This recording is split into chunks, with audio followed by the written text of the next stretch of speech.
இந்த கால நேரத்தில் உங்களோட கூட நான் ஒரு முக்கியமான சப்ஜெக்டை நான் பேசுகிறேன். ஏன் ஆண்டவர் இதை இன்றைக்கு பேச சொல்கிறாருன்னு எனக்கு தெரியல. ஆண்டவர்கிட்ட காத்திருக்கும் பொழுது ஆண்டவர் இந்த சப்ஜெக்டை கொண்டு வரார். ஆக்சுவலாக நான் தியானிக்க இது ஒரு ஊழியருக்கு பேச வேண்டிய சப்ஜெக்ட். இது அதாவது ஒரு ஊழியக்காரர்களுக்கு பேச வேண்டிய பாடம். ஆனால் இது உங்களுக்கு ஏன் ஆண்டவர் பேசுகிறார் அப்படின்ட்டு எனக்கே தெரியல. ஆனால் நான் நம்புகிறேன், அவர் பேச சொல்கிறாருன்னா நிச்சயமாக உங்களுக்கு ஒரு உதவியாக இருக்கும், பலனாக இருக்கும் நான் விசுவாசிக்கிறேன். ஆமென், ஹல்லேலூயா. வேதத்தில் நம்ம அதிகமாக வேதத்தில் ஈஸியாக நம்ம ஒருத்தருடைய லைஃப்பை புரிஞ்சுக்கணுன்னா சின்ன குழந்தையிலேருந்து வயசானவங்க வரையும் ஒருத்தருடைய லைஃப்பை ஈஸியாக சொல்லலாம். அந்த நபர் யாருன்னா தாவீது. தாவீதை பற்றி ஈஸியாக என்ன பண்ணிடலாம், சொல்லிடலாம். ஏன்னா மற்ற எல்லா ஸ்டோரியை காட்டிலும் தாவீதோட ஸ்டோரி தான் ஒரு பெரிய ஒரு சுப்பீரியரான ஒரு ஸ்டோரி. குழந்தைகளுக்கே சொல்லி கொடுக்குறதே அதுதான். தாவீது கோலியாத் என்ன பண்ணார், அடித்தார் அப்படின்னு. அதுலேயும் ரொம்ப முக்கியமாக இந்த அட்வென்ச்சர் கதையெல்லாம் சொல்லலாம். எப்படின்னா தாவீது ஆடு மேய்ச்சிட்டு இருந்தார், அப்போ சிங்கம் வந்துருச்சு, அப்புறம் கரடி வந்துருச்சு. அதை தாவீது தாத்தா என்ன பண்ணாருன்னா சிங்கத்தை வாயை கிழிச்சாரு, கரடி வாயை கிழிச்சாரு அப்படின்னு அந்த குழந்தைங்க ஆவலா அதை கேட்டுக்கிட்டு. எல்லாருக்குமே பிடிச்ச ஒரு சப்ஜெக்ட் எதுன்னா டேவிட்டோட லைஃப், தாவீதோட வாழ்க்கை. நம்ம எல்லாருமே தாவீதை ஒரு பெரிய ஹீரோவாக பார்க்குறோம், தப்பு இல்லை. அப்படி பார்க்க வச்சிருக்கிறாரு, அதை தான் நம்ம புரிஞ்சுக்கணும். தாவீதை நம்ம ஹீரோவாக பார்த்துட்டு இருக்கோம். ஆனால் தாவீதை குறித்து இந்த பெண்களெல்லாம் கூட பாடினாங்கன்னு இருக்கு. கோலியாத் அடிச்சுட்டு வந்ததுக்கப்புறம் எல்லாரும் பாடினாங்க. என்ன பாட்டு பாடுறாங்கன்னா, சவுல் கொன்றது 1000 புகழ்ந்து பாடினார்கள் இருக்கு, தாவீது கொன்றது 10000 புகழ்ந்து பாடினாங்க அப்படின்னு. தாவீது ஒரு ஹீரோயிசம், ஒரு மேனர், ஒரு ஒரு ப்ராடக்ட். பைபிளில் ஒரு ஹீரோயிட்டிக் ப்ராடக்ட் யாருன்னா டேவிட். ஏன்னா அதிரடி, ஆரம்பத்திலே ஒரு பெரிய அதிரடி தான். மற்ற லைஃப்பை காட்டிலும் டேவிட்டோட லைஃப் சூப்பராக இருக்கும். ஆனால் நான் இதை தியானிக்கும் பொழுது, சில விஷயங்கள்லாம் தியானிக்கும் பொழுது ஆண்டவர் எப்படி தெரியுமா போர்ட்ரேட் பண்ணுறாரு. நம்ம ஒரு ரோல் எடுத்து, ஒரு கேரக்டர் எடுத்து, இவங்க ரொம்ப பெரிய ஆள் அப்படின்னு நம்ம நினைக்கிறோம். ஆனால் பைபிள் நல்லா படித்தோம்னா அவங்க பெரிய ஆளாகவே இருக்க மாட்டாங்க. அவங்கள பெரிய ஆளாக இவர் மாற்றினவர் தான் பெரியவராக இருப்பார், நமக்கு தெரியவார். அப்படி டேவிட்டோட லைஃப்பை நான் இன்னைக்கு உங்களோட கூட நான் பேச விரும்புகிறேன். எத்தனை பேர் ஆவலாக இருக்கிறீங்க? ஹல்லேலூயா, பிரைஸ் தி லார்ட். இன்னைக்கு நான் உங்களோட பேசுகிற தலைப்பு என்ன அப்படின்னா, சும்மா இராதேயுங்கள். பக்கத்தில் பார்த்து சொல்லுங்க. ஆனால் நான் இந்த தலைப்புக்கும் தேவன் சொன்னதுக்கும் சம்மந்தமே இருக்காது. தேவன் என்ன சொன்னார், சிறுவ ஜனங்களை பார்த்து சும்மா இருன்னு சொன்னார். ஆனால் நான் இன்னைக்கு இப்படி பேசுகிறேன். என்ன பேசுகிறேன்னா, சும்மா இராதீங்க அப்படிங்கிற சொல்கிறேன். டேவிட்டோட லைஃப்பில் நீங்கள் பார்த்தீங்கன்னா, தேவனை பற்றி நீங்கள் அறியணும்னா சங்கீதத்தை வாசிக்கணும். தேவனை பற்றி அறியணும்னா சங்கீதம் யார் எழுதுனா? தாவீது, டேவிட். அங்கே பார்த்தீங்கன்னா அந்த சங்கீதத்தை படிச்சீங்கன்னா நீங்கள் வா அப்படின்ற மாதிரி இருக்கும். ஏன்னா என்ன மனுஷயா இவர், எந்தெந்த ஆங்கிள் எல்லாம் தேவனை ருசிச்சிருக்கிறாருயா, எந்தெந்த வாழ்க்கையில் இங்கே அங்கன்னுலாம் இல்லை, எல்லா இடத்துலையுமே தேவனை ருசிச்சால் யாரு? டேவிட். நம்ம சங்கீத நடைமுறை வாழ்க்கைக்குரிய ஒரு நாயகன் யாருன்னா ஒரு போயட் யாரு, ஒரு ஆத்தர் யாரு, ஒரு கவிஞர் யாருன்னா தாவீது. ஏன்னா நடைமுறை வாழ்க்கை அப்படியே எழுதியிருக்கிறார். மற்ற நீங்கள் நிரூபத்தை படித்தா கூட குழம்பிடுவீங்க, தீர்க்க தரிசனங்களை படித்தா கூட புரியாது, சிருஷ்டிப்பை படித்தா கூட ஒன்றும் விளங்காது. ஆனால் சங்கீத வாசிங்க ஈஸியாக புரிஞ்சிடும். ஆமாவா இல்லையா? என் தேவனே அப்படின்றவாரு. அப்புறம் அவருடைய இதுலயே அதிகமா வர்றது என்னன்னா, என் ஆத்துமாவே நீ ஏன் கலங்குகிறாய், நீ ஏன், இந்த மாதிரிலாம் பவுல்ல எழுதினதே இல்லை. ஆனா தாவீது தான் இவ்வளவு எழுதியிருக்கிறாரு. நான் நம்புகிறது அவராலே வரும்.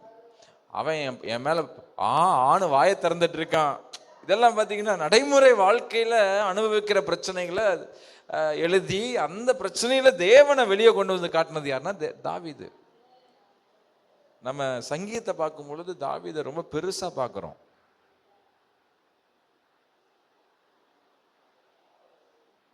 அங்க போர்ட்ரேட் ஆன நபர் யாருன்னா தேவன் தான். ஆனா நீங்க தாவீதை படிக்கணும்னா சங்கீதத்தை பார்க்க கூடாது, சாமுவேலை பார்க்கணும். அல்லேலூயா சொல்லுங்களேன்.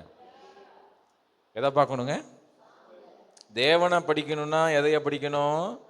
தாவீது எழுதின சங்கீதத்தை படிக்கணும். தாவீதை படிக்கணும்னா சாமுவேலை பார்த்தாதான் தாவீது யாருன்னு நமக்கு தெரிய வரும். ஏன் இப்படியே ஒரு மாதிரி இப்படியே கொண்டு போறேன் அப்படின்னா, இன்னைக்கு ஒரு ஆழமான சத்தியம் உங்களுக்கு ஆண்டவர் வச்சிருக்கிறார். நீங்கள் பலப்படுவதற்கு ஒரு ஆழமான சத்தியம் இன்றைக்கு இருக்கிறது. ஹல்லேலூயா.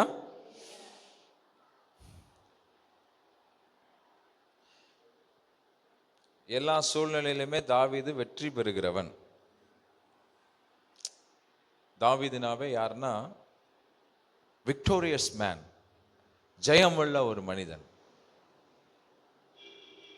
எல்லா இடத்துலையுமே ஜெயிப்பான். அதான் அவனுடைய ஸ்பெஷல். திடனற்று இருந்தாலும் ஜெயிப்பான். எப்படிங்க? திடனற்று இருந்தாலும் ஜெயிப்பான். சோர்ஸே இல்லைனாலும் ஜெயிப்பான். கோலியாத் அடிக்கிறதுக்கு அவனுக்கு பட்டயம் தேவையில்லை, அவனுக்கு கவசம் தேவையில்லை.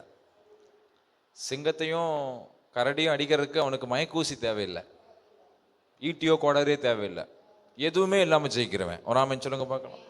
அப்படிப்பட்ட ஒரு யுத்த வீரன் யாரு? தாவீது. எல்லா இடத்துலையும் ஜெயிக்கிற தாவீது ஒரு இடத்துல தோத்துட்டான். அங்கதான் நம்ம கொஞ்சம் கவனமா பார்க்கணும்.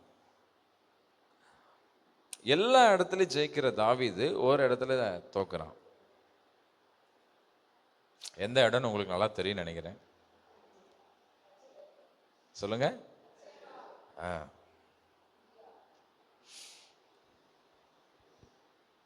நம்ம நினைச்சிட்டு இருக்கிறோம்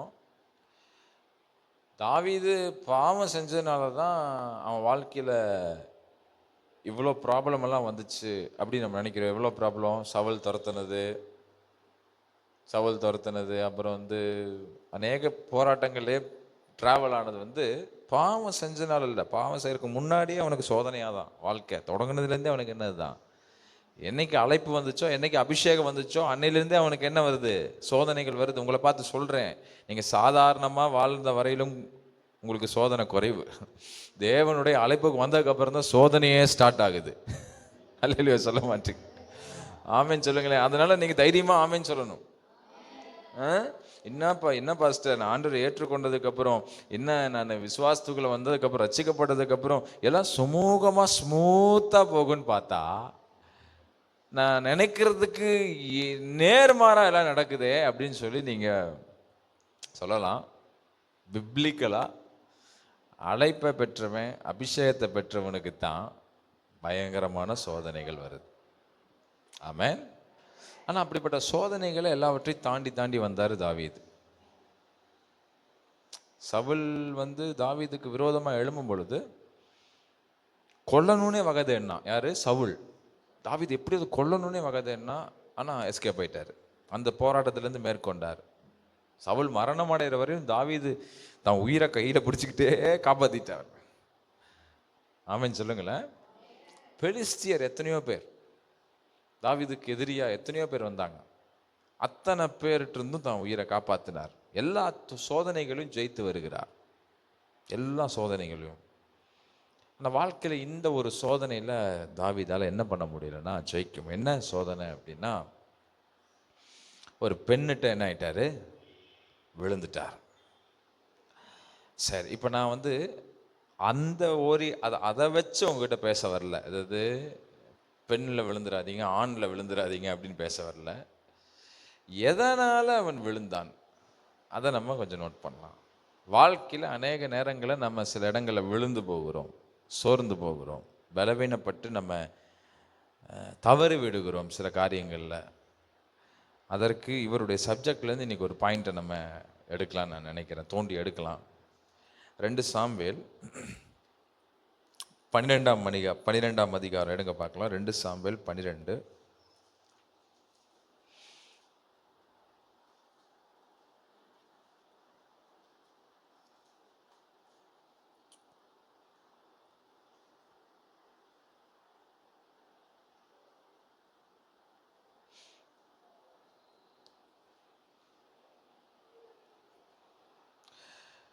ஏழாம் வசனத்திலிருந்து நான் வாசிக்கிறேன், நீங்கள் பாருங்க.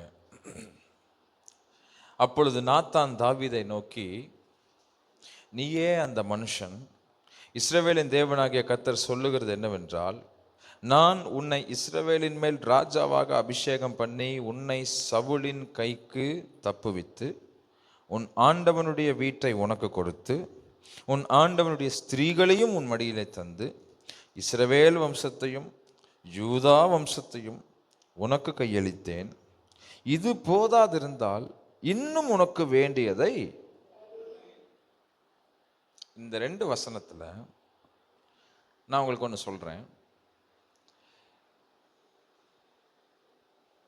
எதெல்லாம் தாவீது அனுபவிச்சானோ ஒன்று கூட தாவீதுடைய பராக்கிரமத்தில் இல்லை, எல்லாம் கர்த்தர் கொடுத்தது. அல்லையா? சொல்லுங்களேன்.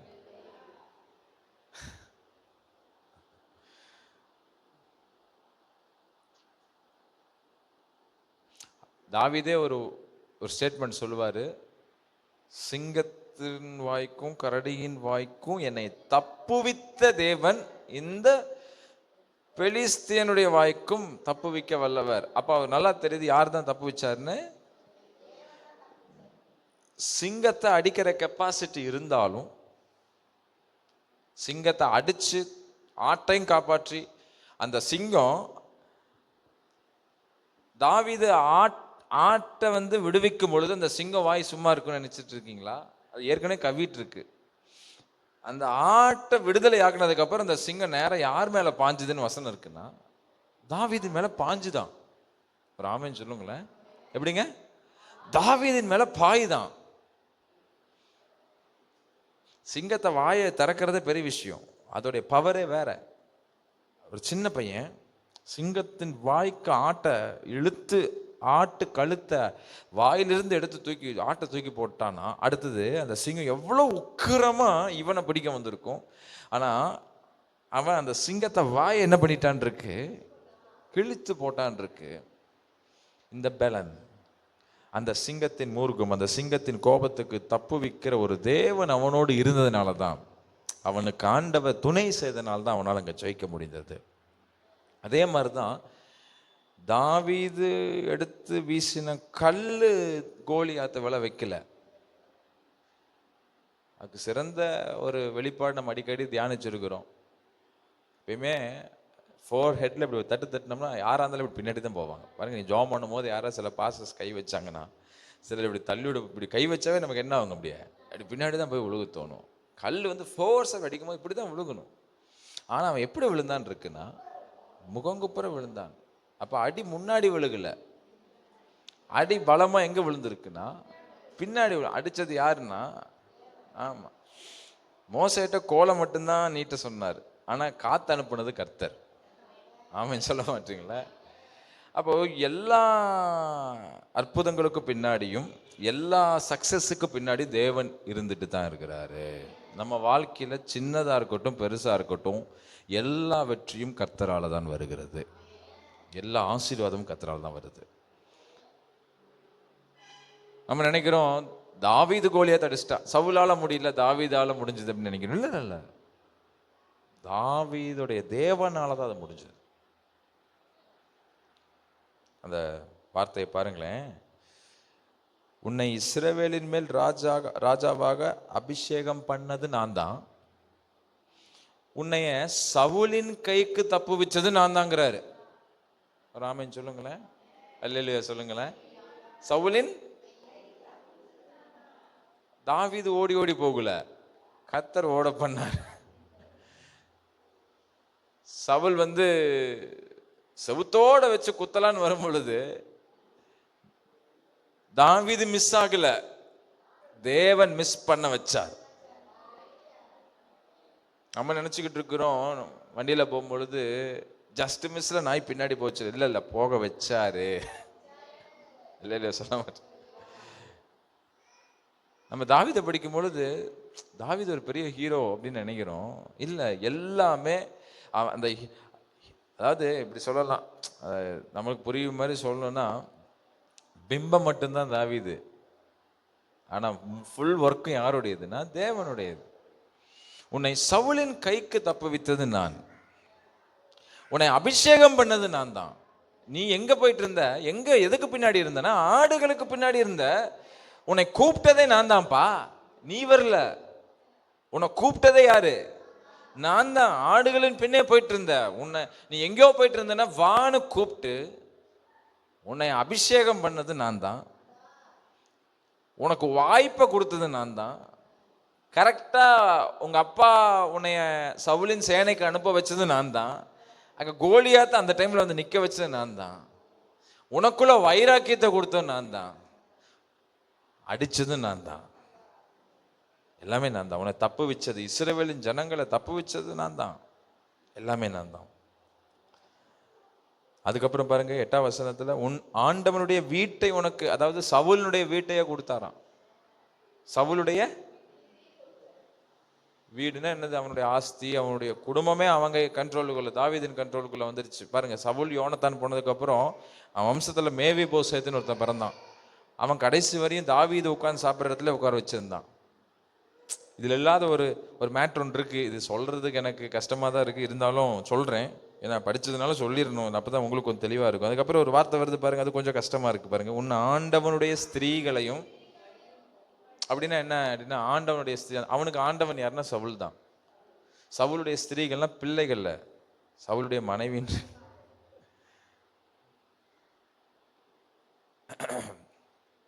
நம்ம நினச்சிக்கிட்டு இருக்கிறோம் டேவிட் வாஸ் பர்ஃபெக்ட் மேன். இல்லை, டேவிட் பர்ஃபெக்ட் மேன் கிடையாது. அவனுக்குள்ள இருக்கிற வீக்னஸ் நம்ம பைபிளை படிக்கும் போது தான் தெரியுது.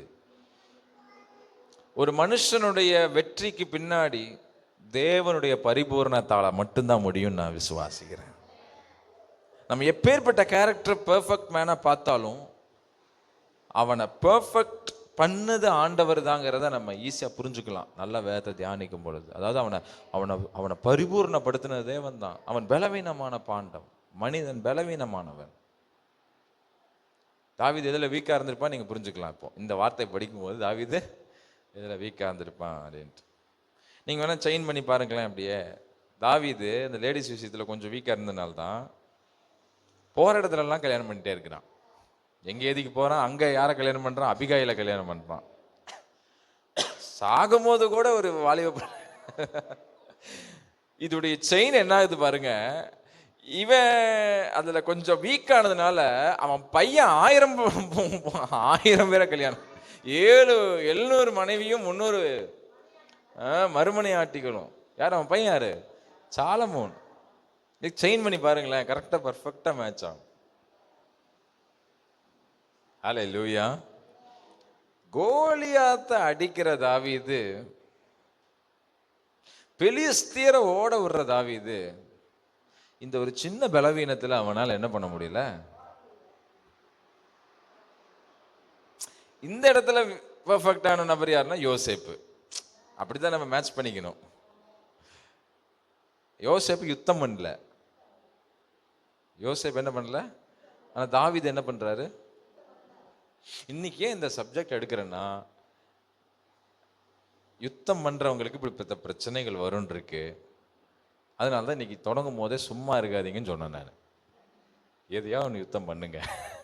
அல்லேலூயா. சரி, இவன் வீக்கானதுக்கு காரணம், இவன் விழுந்ததுக்கு காரணம், இதெல்லாம் நம்ம இன்னைக்கு நல்லா ஆழமா போலாம். இஸ்ரவேல் வம்சத்தையும் உனக்கு நான் தான் தந்தேன். நீங்க நல்லா பைபிள் படிச்சீங்கன்னா தாவீது கோலியாத் அடிச்சோன்னே ராஜாவா மாறல. தாவீது கோலியாத் அடிச்சதுக்கு அப்புறம் சவுலுக்கு சேவகனா தான் இருக்கிறான். சவுலுக்கு சேவகனாக ஒரு ஒரு ஒரு சின்ன போஸ்டிங்ல தான் இருக்கிறான். சவுல் எப்போ மரணம் அடைஞ்சானோ அப்பதான் யூதா ஜனங்கள் வந்து சொன்னாங்க, நீ எங்களுக்கு என்னவாரு, ராஜாவாருன்னு சொல்லுவாங்க. பிறகு நாளடைவில் இஸ்ரவேல் கூட்டமும் வந்து சொல்லும், நீயே எங்களை என்ன பண்ணு, ஆளுகை செய்யணும். அதுக்கப்புறம் தான் இஸ்ரவேலுக்கும் யூதாவுக்கும் ராஜாவா மாறுவான். It takes too long. ரொம்ப காலங்களுக்கு அப்புறம் தான் தாவீது ராஜாவாகிறான். ஆனா இது எல்லாமே பண்ணது யாருன்னா தேவன் தான். தெளிவா இருக்கு, ஆண்டவரே சொல்றார், உனக்கு இஸ்ரவேல் வம்சத்தை கொடுத்தது நான் தான், யூதா வம்சத்தை கொடுத்ததும் உனக்கு கையளித்தேன். அதுக்கப்புறம் ஒரு வார்த்தை சொல்றாரு, ஏப்பா இது பத்தலைன்னா நான் உனக்கு இன்னமும் கூட என்ன, இது பத்தலைன்னா இன்னும் கூட நான் தந்திருப்பேன். ஆனா நீ என் பார்வைக்கு நீ என்ன பண்ணிட்ட, பொல்லாப்பான ஒரு காரியத்தை என்ன செஞ்சிட்ட. சார் நீங்க கேட்கலாம், பாஸ்டர் இவ்வளோ பெர்ஃபெக்டா நடந்தான்ல, சரி இடையில ஏதோ ஒரு மிஸ்டேக், அதை ஏன் ஆண்டவர் வந்து பப்ளிக்கா வச்சு மானத்தை வாங்கணும்? சங்கீதத்தை நடுவில் வச்சாரு, ஓகே, சாம்பேலியை முதல்ல வச்சுட்டாரு. ஒரு ஆமேன்னு சொல்ல மாட்டேன். சங்கீதத்தை நடுவில் பெருசாக வச்சுட்டாரு, ஓகே. சங்கீதத்தை தாண்டி கடைசியாக தாவீதோட பயோகிராஃபி கொஞ்சம் இருந்தால் கூட சரி, ஓ இப்படியெல்லாம் இருந்தார் போல் அப்படின்னு. ஆனால் படிக்கிறவன், பைபிள் படிக்கிறவன் சாமுவேல் படிச்சுட்டு தானே அப்புறம் சங்கீதம் வர முடியும். முதல்ல தாவீதை குறித்து இவ்வளோ சொல்லியாச்சு, அப்புறம் சங்கீதத்தை பார்த்தா எப்படி தோணும்? நான் இன்னொரு வசனம் சொல்லட்டுமா? இதெல்லாம் உங்களுக்கு ஒரு அறிவுக்காகவும் என் மெடிடேஷனும் உங்களுக்கு சொல்கிறேன். இப்போ 9ஆம் வசனத்தை நீங்கள் பார்த்தீங்கன்னா, கர்த்தருடைய பார்வைக்கு பொல்லாப்பான இந்த காரியத்தை செய்து அவருடைய வார்த்தையை நீ அசட்டை பண்ணினது. அப்படின்னா தாவீது என்ன பண்ணியிருக்கிறாரு? எதை அசட்டை பண்ணியிருக்கிறாரு? வார்த்தையும் அசட்டை பண்ணியிருக்கிறாருல்ல. ஆனால் இந்த தாவீதோட பெர்ஃபார்மன்ஸை கொஞ்சம் நீங்கள் சங்கீதத்தில் பார்த்தீங்கன்னா வாவன் இருக்கும். நம்ம நினச்சிக்கிட்டு இருக்கிறோம் தாவீது வார்த்தையில் ரொம்ப என்னவா இருக்கிறாரு, ஸ்ட்ராங்காக இருக்கிறாரு அப்படின்ட்டு. ஆனால் தாவீதோட வார்த்தையை எடுத்து பாருங்களேன். சங்கீதத்தில் ஐயா சொன்ன வார்த்தையை 19ஆம் சங்கீதம் 7ஆம் வசனத்தை எடுத்து பாருங்களேன். நிறைய இருக்கு. சங்கீதம் 119 பார்த்தீங்கன்னா, உமது கற்பனைகளில் நான் பிரியமா இருக்கிறேன், உம்முடைய வேதம், உடைய வசனம் என் கால்களுக்கு தீபமும் என் பாதைக்கு வெளிச்சம், அப்படி இப்படின்னு சொல்றாருல. இப்ப அதுல ரொம்ப முக்கியமான ஒரு வசனம் தான் சங்கீதம் 19:7 பாருங்களேன்.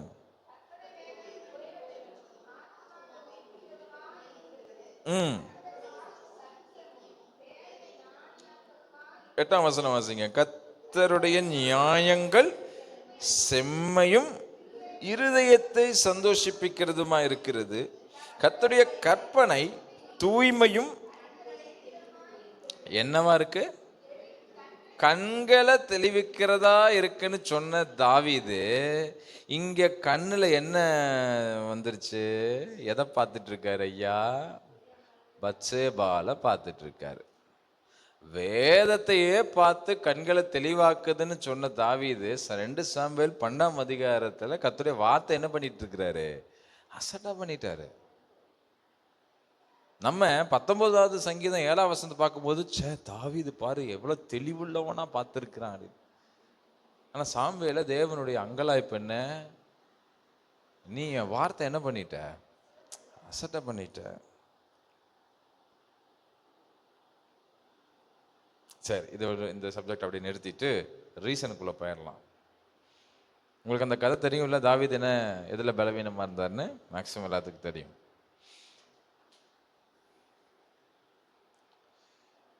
எல்லாத்துலேயுமே சூட்டிப்பா இருந்தாலும், எல்லாத்துலேயுமே தெளிவா இருந்தாலும், சின்ன வயசுலேயே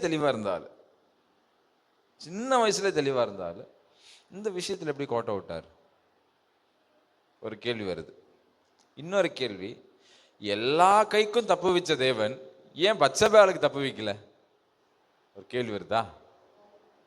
2 கேள்வி புரிஞ்சுக்குங்க. சின்ன வயசுல இருந்து எல்லா காரியத்திலும் தெளிவுள்ள தாவீது இந்த விஷயத்துல கோட்டை விட்டது எப்படி?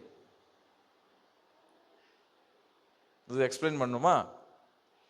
பத்சேபால தாவீதுக்கு தெரியவே தெரியாது. நல்லா புரிஞ்சுக்கணும். பத்சேபால விரும்பியெல்லாம் கல்யாணம் பண்ணல. அவ பத்சேபானே தாவீதுக்கு தெரியாது. இன்னும் சொல்ல போனா தான் சேவகருடைய மனைவி உரியாவா உசியாவா, உரியாவினுடைய மனைவியேன்னு தெரியாது. அவன் சும்மா மேல அந்த போர்ட்டிகோல வந்து பார்க்கறான், அங்க ஒரு ஸ்திரீ அழகுள்ளவளா ஸ்நானம் பண்ணிட்டு இருக்கிறா. உடனே ஆள் அனுப்பி அவ யாருன்னு கேளு. நல்லா புரிஞ்சுக்கணும், முன்னமே பழகல, பத்சேபாள்கிட்ட முன்னமே பழகல, அவ பேர் என்னன்னு தெரியாது, அவ யாருடைய கல்யாணம் ஆயிடுச்சா கல்யாணம் ஆகல ஒண்ணுமே தெரியாது. இப்படிங்கிறக்குள்ள விழுந்துட்டானே.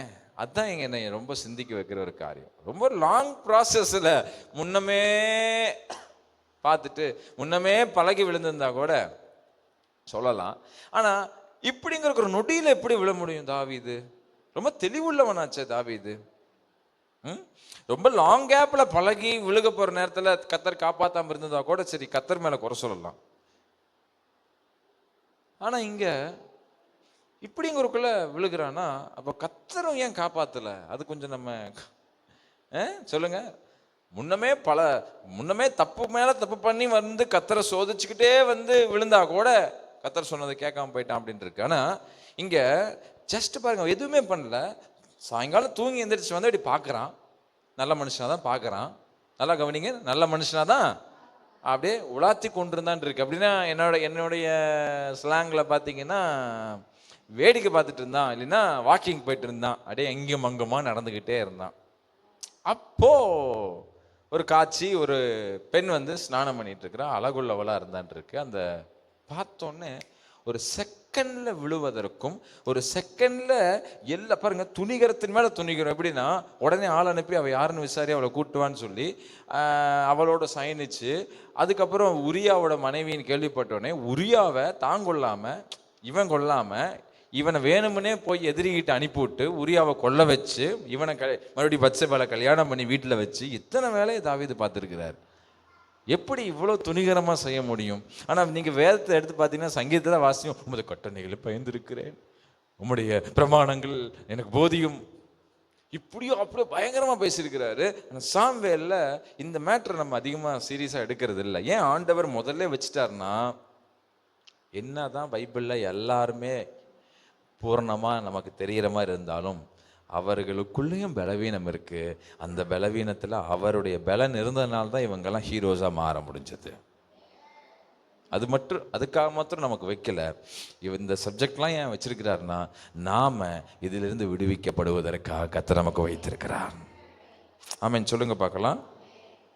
சரி, எங்க மிஸ் பண்ணாரு? எதனால இப்படி மிஸ் ஆச்சு? எதனால தாவீது இப்படி கோட்டை விட்டார்? முதல் வசனம், 11வது அதிகாரம் முதல் வசனம். 2 சாமுவேல் 11ஆம் அதிகாரம் முதல் வசனம். முந்தின அதிகாரம் தான், வாசிங்க. மறு வருஷம் ராஜாக்கள் யுத்தத்திற்கு புறப்படும் காலம் வந்தபோது தாவீது யோவாபையும் அவனோடு கூட தன் சேவகரையும் இஸ்ரவேல் அனைத்தையும் அம்மோன் புத்திரரை அழிக்கவும் ரப்பாவை முற்றுகை போடவும் அனுப்பினான். தாவீதோ எருசலேமில் இருந்து விட்டான்.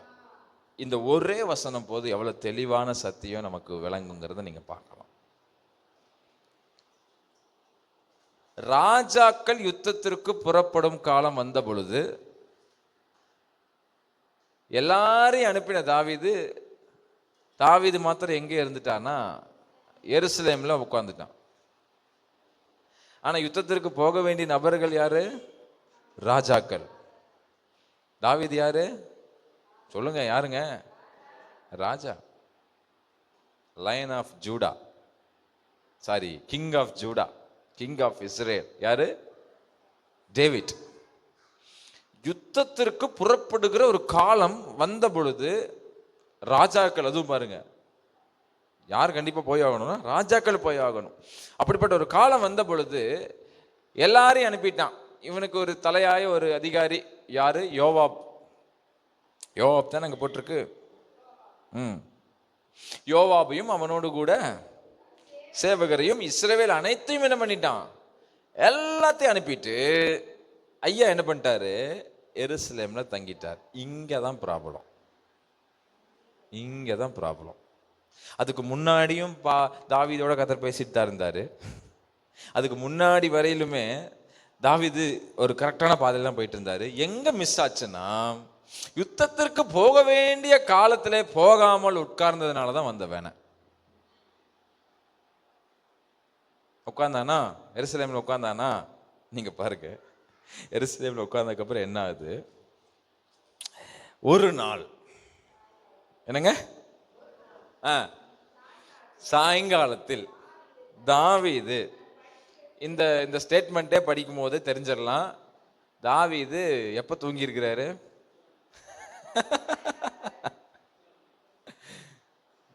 ஹலோ, எப்ப தூங்கி இருக்கிறாரு?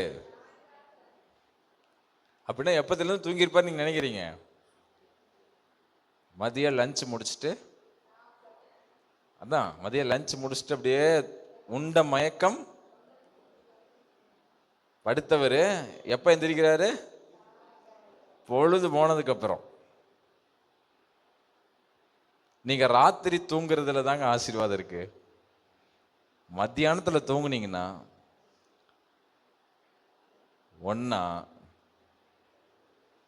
ஒன்னா நீங்க பேய பாப்பீங்க, இல்லைன்னா ஒண்ணு நீங்க பேயா மாறிடுவீங்க கண்டிப்பா.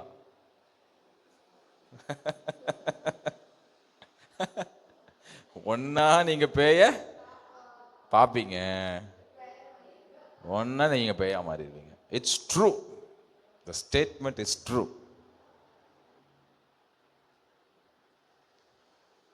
பாஸ்டர், நான் காலையில எல்லாம் ஜெபம் பண்ணிட்டு படுத்தேன் பாஸ்டர். காலையில இருந்து மதியானம் வரை என்ன பண்ணிட்டு தான் இருந்தேன்?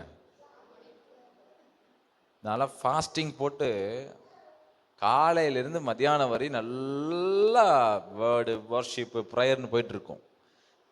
தெரியாதனம் மத்தியானம் தூங்கிட்டேன்னா ஒன்னா என் கண்ணுக்கு முன்னாடி பிசாசு தெரிவான், என்னை போட்டு அமுக்கிற மாதிரி வருவான் மத்தியானம். அதனால தான் அப்போஸ்தலர்கள் மத்தியானம் தூங்க மாட்டாங்க. மத்தியானம் 3 மணி எல்லாம் பார்த்தீங்கன்னா ஜெபம் பண்ணிட்டு இருப்பாங்க. அல்ல சொல்ல மாட்டீங்களா? தாவீது யுத்தத்துக்கு போகாம இருந்ததே தப்பு. யுத்தத்திற்கு போகலன்னா கண்ட நேரத்துக்கு தூக்கம் வரும்.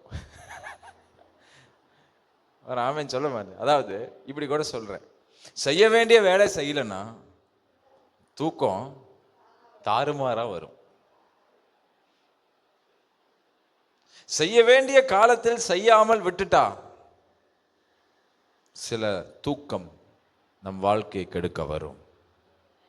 நான் சொல்ற தூக்கம் வெறும் கண் மயக்கம் மாத்திரமல்ல, உங்கள் ஆவிக்குரிய தூக்கத்தை நான் சொல்லுகிறேன். செயல்பட வேண்டிய காலத்தில் நீங்கள் செயல்படாமல் விட்டால் ஒரு ஆவிக்குரிய மயக்கம் உங்களுக்கு உண்டாகும், ஒரு சோர்வு உண்டாகும். உழைக்க வேண்டிய காலத்தில், பாடுபட வேண்டிய காலத்தில்.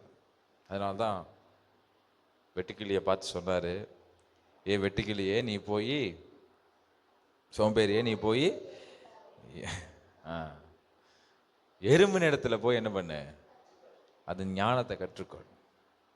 அதுகிட்ட போய் ஞானத்தையும் அதன் வழியும் கற்றுக்கொள். கோடை காலத்துல சேர்க்குது, மாரி காலத்துல உட்கார்ந்து சாப்பிடுது. சேர்க்க வேண்டிய காலத்தில் சேர்க்காமல் விட்டால் சாப்பிட வேண்டிய காலத்தில் ஒன்றும் இருக்காது. ஒரு ஆமென் சொல்லுங்களேன். யுத்தம் பண்ண வேண்டிய காலத்தில் யுத்தம் பண்ண விட்டால் சோதனைகள் நம்மை தோற்கடிக்கும். சாயங்காலத்தில் தாவீது தன் படுக்கையிலிருந்து எழுந்து, அங்கதான் பிரச்சனை. அங்கதான் தாவீது என்ன தப்பு பண்ணா? தூங்குனது தப்பம்மா? தூங்குனது தப்பா? சொல்லுங்கம்மா. தூங்குனது தப்பு இல்லை, பாவம், டயர்டு. எப்போ பாரு இந்த அரசவையிலே இருந்து பர்சனலாக எங்கேயும் டூர் கூட போகாமல் எப்போ பாரு இஸ்ரவேலை மேய்க்கிறது, யூதாவை மேய்க்கிறது, பெலிஸ்தீர் அடிக்கிறது, இதிலே தான் பிஸி. யார்? தாவீது.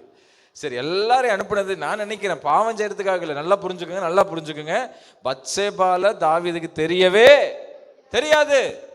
இவங்களெல்லாம் அனுப்புனதுக்கு காரணம் இவன் பாவம் செய்யறதுக்காக அனுப்புனன்றது மட்டும் இல்லை, அப்படி மட்டும் நினைச்சுக்காதீங்க. பத்சேபால முன்னாடி தாவீதுக்கு தெரியவே தெரியாது, அவன் யாருன்னே தெரியாது. இவன் பாவம் செய்யணுன்ற இன்டென்ஷன்ல யாரையும் அனுப்பல. நான் நினைக்கிறேன் அவன் ரெஸ்ட் எடுக்கிறதுக்கு தான் அனுப்பிச்சிருக்கிறான். எல்லாரும் போங்கப்பா, எனக்கு கொஞ்சம் ரெஸ்ட் வேணும். எல்லாரும் அனுப்பிட்டான் இருக்கு பாருங்க. இஸ்ரவேல் அனைத்தையும் அனுப்பினான் இருக்கு. போய் யாரோட போடுறதுக்கு? அம்மோன் ரப்பாவை முற்றுகை போடுவதற்கு. கொஞ்சம் ரெஸ்ட் எடுக்கலான்ட்டு, கொஞ்சம் கேர்லெஸ்ஸா கொஞ்சம் ரெஸ்ட் எடுக்கலான்ட்டு படுத்தார். தாவீது எந்திரிச்சு யாருமே இல்லையே, சரி கொஞ்ச நேரம் என்ன ஆகலாம், யாருமே இல்லை, இருந்தா கூட யாராவது பேசுவாங்க வருவாங்கன்னு யாருமே இல்லைன்ட்டு கொஞ்ச நேரம் இங்கும் அங்குமா என்ன பண்ணிட்டு இருந்தார்னா உலாத்திக்கிட்டு இருந்தார். பல நேரங்களில் நம்ம செய்ய வேண்டியதை செய்யலைன்னா இப்படித்தான் என்ன பண்ணிட்டு இருப்போம். அந்த நேரத்தில் யாரை பார்த்துட்டானா, நமக்கு தான் பத்சேபா, அவனுக்கு ஒரு அழகுள்ள ஸ்திரீ, அவ்வளவுதான். அப்படிதான் இருக்கு பாருங்க. அந்த அந்த அந்த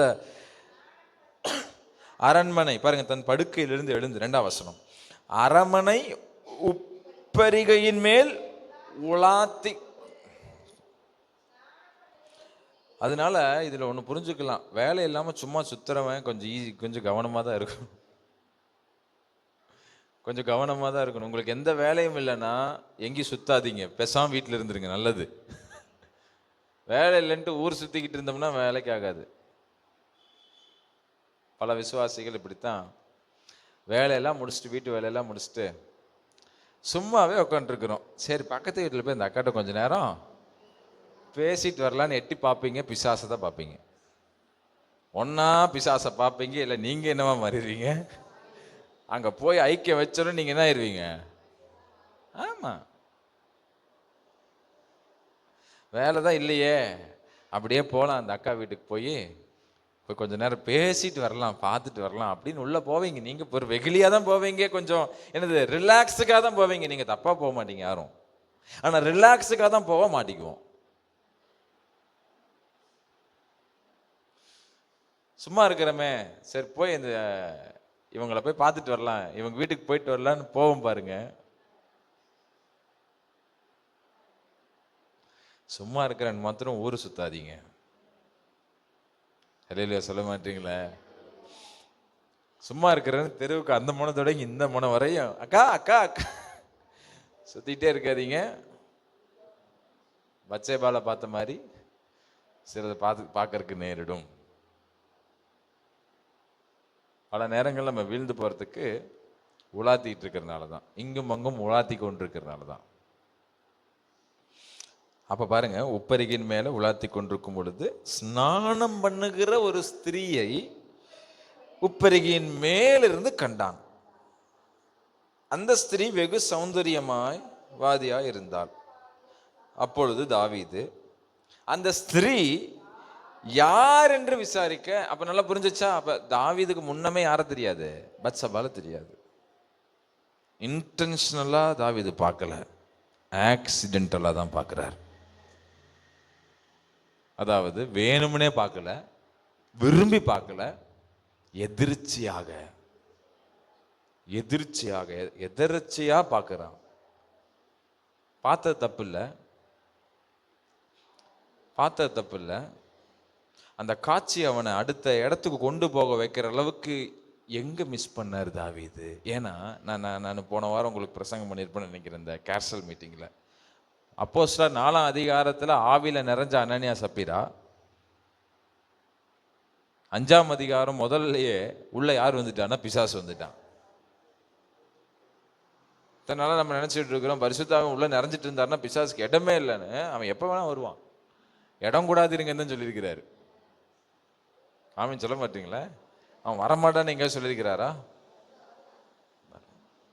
அவனுக்கு இடம் கொடுத்துடாதீங்கிறார். அவன் கதவெல்லாம் தட்டுற இயேசு கிடையாது. கதவு அவரது இயேசு தான் என்ன பண்ணிட்டு இருப்பாரு, வரட்டுமான்னு லீகலா வருவார். பிசாசு லீகலா வரமாட்டான். அவன் எங்கடா கேப் கிடைக்குன்னு உள்ள வந்துடுவான். அல்லேலூயா சொல்ல மாட்டீங்களா? அப்போ முந்தின அதிகாரத்துல பரிசுத்தாவில் நிறைஞ்சவன் அடுத்த அதிகாரத்துல பிசாசுக்கு இடம் கொடுக்குறான்.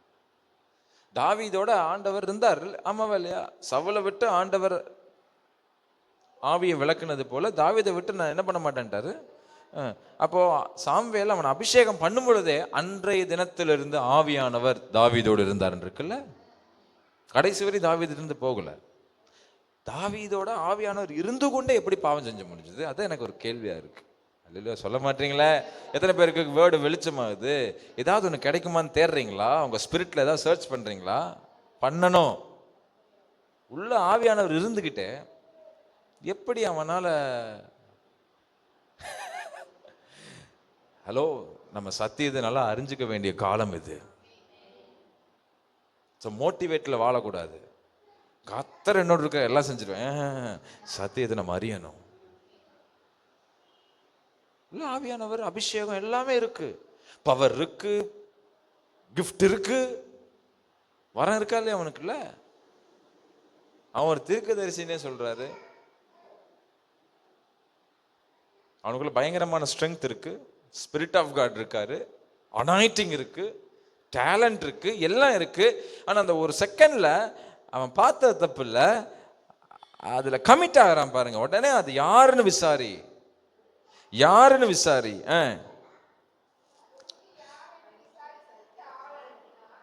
அவள் எலியாமின் குமாரத்தையும் ஏத்தியனான உரியாவின் மனைவியுமாகிய பத்சேபாள்.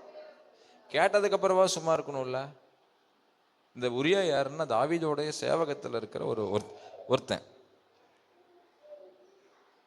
தான் கம்பெனியில் இருக்கிற மனைவிக்கு துரோகம் செய்யலாமா? தான் கம்பெனியில் இருக்கிறவனுக்கு துரோகம் செய்யலாமா? தாவீது புதுசா கல்யாணம் ஆகாத புள்ளனா கூட சரி, ஒரு 2 1 3 இன்னொன்று கல்யாணம் பண்ணிக்கலாம் அப்படின்ட்டு போகலாம். ஏற்கனவே இவளுக்கு கல்யாணம் ஆகிருக்கு. அதுவும் அந்த மனைவி யாருன்னா தான் சேவகத்தில் இருக்கிற ஒரு மனுஷனுடைய மனைவி. இதை கேட்டுட்டாவது என்ன இருக்கணும் சொல்லுங்க. அப்படி ஒரு ஒரு மொமெண்ட்ல அவன் கமிட் ஆகிறான் சின்ல. அதுக்கு காரணம் ஒன்னே ஒண்ணுதான், அவன் சும்மா இருந்தது தான். அவன் சும்மா இருந்தது தான். அதனாலதான் அவர் பழமொழி இங்கிலீஷ்ல அழகா சொல்லுவாங்க, empty mind is devil's workshop. யுத்தம் பண்ண வேண்டிய இடத்துல யுத்தம் பண்ணல, வேலை செய்ய வேண்டிய இடத்துல வேலை செய்யல அப்படின்னா கண்டிப்பா பிசாசினுடைய கிரியைகள் நமக்கு நேரா வரும். ஏன் மற்றவங்களை விட நமக்கு அதிக சோதனை வருதுன்னா நம்ம மேல இருக்கிற அழைப்பு பெருசு. ஏன் பிசாசு நம்மளை விழத்தள்ள பார்க்கறான்னா கர்த்தர் நம்ம மேல வச்சிருக்கிற அழைப்பு ரொம்ப பெருசு. நம்மளை கொண்டு ஆண்டவர் தேசத்தை ஆளும்படி விரும்புகிறார். நம்ம மூலமா ஏதோ ஒன்றை நிறைவேற்ற விரும்புகிறார். நம்ம டெரிட்டோரியில் ஏதோ ஒன்று நம்ம காலத்துல நம்ம மூலமா செய்யணும்னு விரும்புறாருங்க. நீங்க தாவீதை போல போரின்னு பரவாயில்ல, உங்க முழங்காலம் முடக்கி, இந்த காலத்துல சொல்றேன், உங்க முழங்கால் இந்த தேசத்துக்கு தேவை. உங்கள் முழங்கால் தேசத்துக்கு தேவை. இந்த தேசத்தை மாற்றுகிற முழங்கால கர்த்தர் உங்க முழங்கால மாற்றிருக்கிறாரு. ஏன் உங்களுக்கு அதிக போராட்டம் வருதுன்னா உங்க மூலமா ஆண்டவர் பெரிய காரியங்களை செய்ய திட்டமிட்டிருக்கிறார். அந்த திட்டத்தை நீங்க ஸ்மெல் பண்றதுக்கு முன்னாடி யார் ஸ்மெல் பண்ணிடுவான்னா பிசாசு ஸ்மெல் பண்ணிடுவான். அந்த திட்டத்தை நீங்க அறியறதுக்கு முன்னாடி யாருக்கு தெரிஞ்சிடும்னா பிசாசுக்கு தெரிஞ்சிடும்.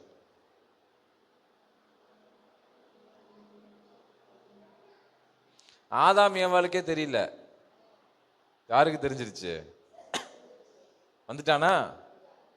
இதுல கூட ஒரு வேடிக்கை பாருங்களேன். இந்த ஏவாளுக்கு என்ன வேலை? அதான் இது பாருங்க, எல்லா வேலையும் முடிச்சாச்சு, கொஞ்சம் ரிலாக்ஸா அப்படியே பக்கத்து வீட்டுக்கு போயிட்டு வரலாங்கிற மாதிரி தோட்டத்துக்குள்ள போனான் தனியா. ஆதாம் விட்டுட்டு போனா முடிஞ்சிருச்சா கதை? அவள் ஏவாள் வேணும்னே பிசாசு வா என்னை வஞ்சி எதை கேட்டாளா? இல்ல வேணும்னே அந்த பழத்தை பார்த்து சாப்பிடணும்னு நினைச்சாளா? அவன் மைண்ட்ல அந்த இன்டென்ஷனே கிடையாது.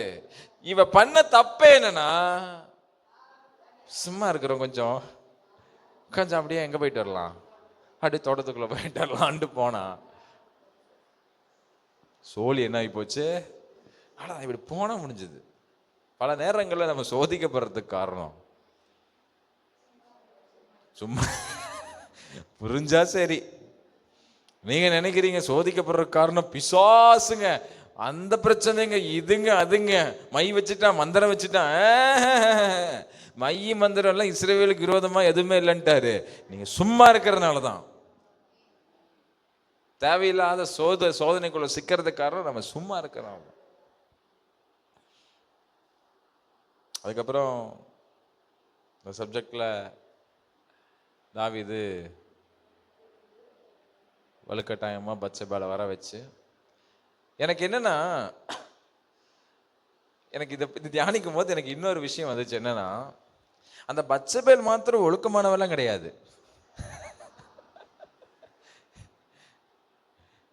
ரெண்டு தப்பு நான் சொல்றேன். ஒன்று,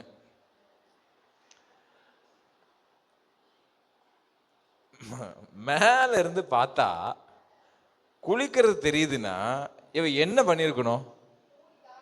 கவர் பண்ணிட்டு தூங்கி இருக்கணும். இந்த அம்மா பண்ண தப்பு முதல்ல. கரெக்டா தாவீது பார்க்கிற மாதிரியே குளிக்கிறது. சும்மா இருந்தோம்னா ஈஸியா பிசாசு நம்மள என்ன பண்ணிடுவானா, அட்ராக்ட் பண்ணுவான்.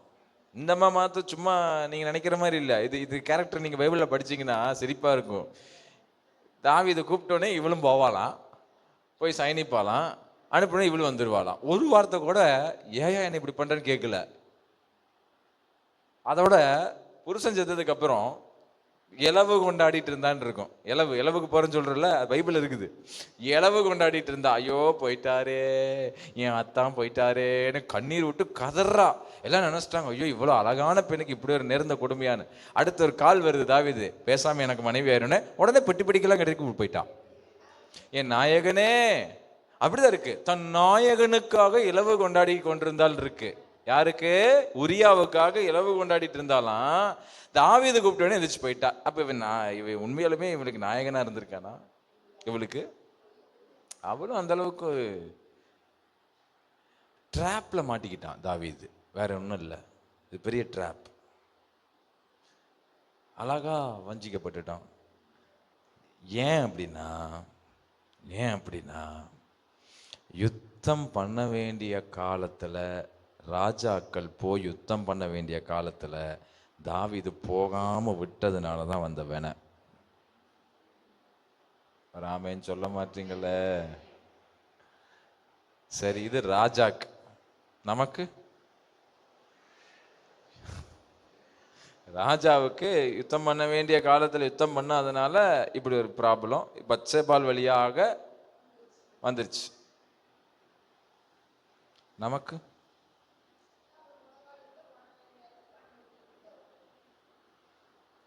ஜெபிக்க வேண்டிய காலத்துல ஜெபிக்கலன்னா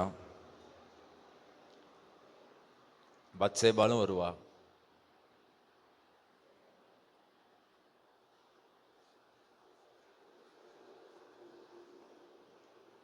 செயல்பட வேண்டிய காலத்தில் செயல்படவில்லை என்றால், சும்மா இருந்தால் சோதிக்கப்படுவோம். ஆராதிக்கும் பொழுதே ஆராதிக்க வேண்டும், ஜெபிக்கிற காலத்திலே ஜெபிக்க வேண்டும், கர்த்தரை தேடுகிற சமயத்திலே தேட வேண்டும், உழைக்க வேண்டிய காலத்தில் உழைக்க வேண்டும். ஆமென் சொல்லுங்களேன்.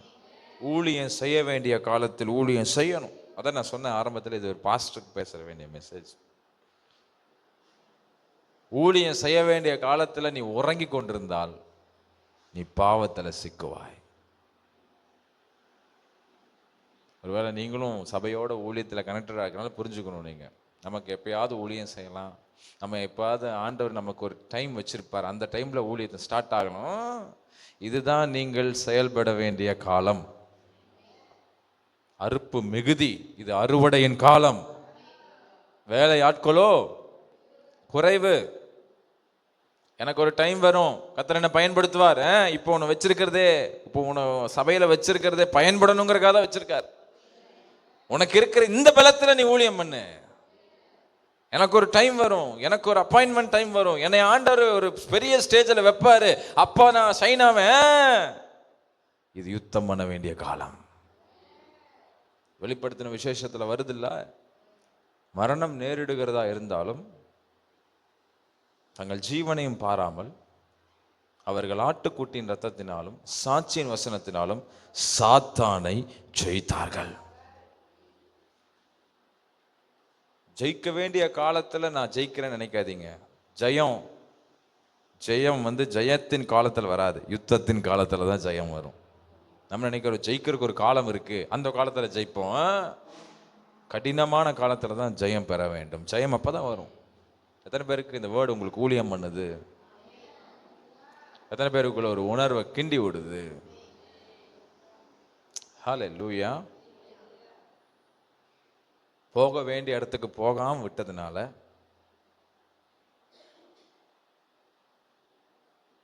போக வேண்டிய இடத்துக்கு போகாம விட்டதுனால போகக்கூடாத பாதைக்கு போயிட்டார்.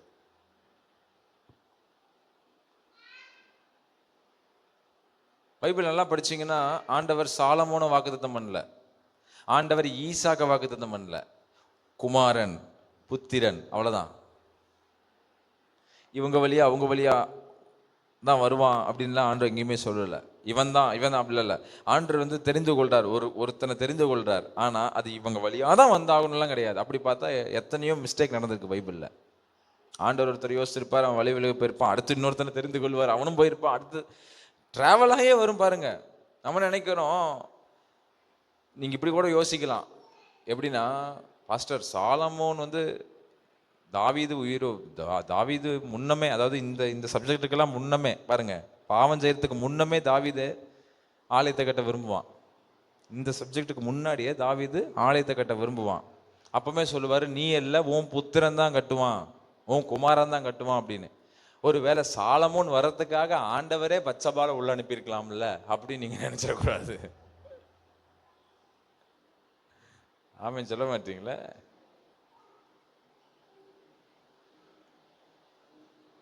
இதனுடைய பத்சபாலோட சின் கமிட் ஆகி தாவீதோட கேரக்டர் இன்னும் கொஞ்சம் நல்லா டீப்பா போனோம்னா, இது நாத்தான் தீர்க்கதரிசி. நம்ம வாசித்தோம் இல்ல, 12ஆம் அதிகாரத்துல வாசித்தோம் இல்ல, நம்ம வாசித்த இந்த வசனம், நீங்க என்னை மட்டும் பாருங்க. நாத்தான் தீர்க்கதரிசியின் மூலமா கர்த்தர் பேசுறார். நீ யாருக்கும் தெரியாம பண்ண நினைக்காத, எனக்கு தெரியும். நீ இவ்வளவு தூரம் வெற்றி சிறந்ததை என்னாலதான், உன் பராக்கிரமத்தினால இல்லை, எல்லாமே என்னால. ஏன் இதை எம்பசைஸ் பண்றாரு, ஏன் இதை மென்ஷன் பண்ணார் அப்படின்னா, தாவீது எல்லாத்துலேயுமே பேரும் புகழ் பெருகணுன்னே இந்த இடத்துல அவனுடைய இதை கொஞ்சம் காட்டுறான், கெத்து. என்னது, போய் யார் அங்கே போ, நான் சொல்லு கூட்டு வா, எனக்கு எல்லாம் திராணி இருக்கு, என்னால் எல்லாத்தையும் அனுபவிக்க முடியும். தைரியமா அனுபவிக்கிறான், தைரியமா. இந்த இடத்துல இந்த 12ஆம் அதிகாரத்தில் நீங்க பார்த்தீங்கன்னா, நாத்தான் சொன்னதுக்கு அப்புறம் தேவன் நீ கர்த்தருடைய வார்த்தையை நீ என்ன பண்ணிட்ட, அசட்டை பண்ணிட்டேன்னு சொன்னதுக்கு அப்புறம் சொல்லுவாரு, பட்டயம் வீட்டை விட்டு போவே போகாது, உன் வீட்டில் பட்டயம் இருந்துகிட்டே இருக்கும் அப்படிங்கிறாரு. பயங்கரமான ஒரு தண்டனை வருது. தாவீது சொல்றாரு, பாவம் செஞ்சுட்டேன் அப்படின்னு ஒத்துக்கிறாரு. ஒத்துக்கிட்டாலும் நீ சாக மாட்ட, ஆனா உனக்கு பிறக்க போற பிள்ளை சாகும், உனக்கு பத்சபாலுக்கு பிறக்க போற பிள்ளை சாகுன்னு சொல்லிட்டு, நீங்க அந்த அடுத்த வசனங்களை நீங்க அடுத்த அதிகாரத்துல வாசித்தீங்கன்னா, அந்த பிள்ளை பிறக்கும் பொழுது எப்படி பிறந்துச்சா, அந்த ஒரு வேர்டு பாருங்களேன், எனக்கு ரொம்ப கஷ்டமா இருந்தது. எனக்கு ரொம்ப ரொம்ப கஷ்டமா இருந்தது. என்னது, அந்த பிள்ளை பிறக்கும் பொழுது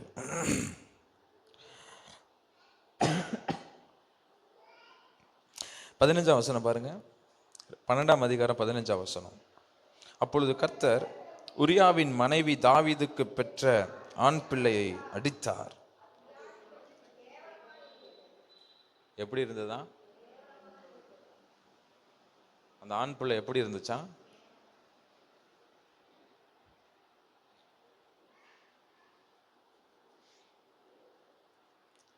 தாவீதுக்கு தெரிஞ்சு போச்சு, கர்த்தருடைய தண்டனை நம்ம மேல வந்துருச்சு.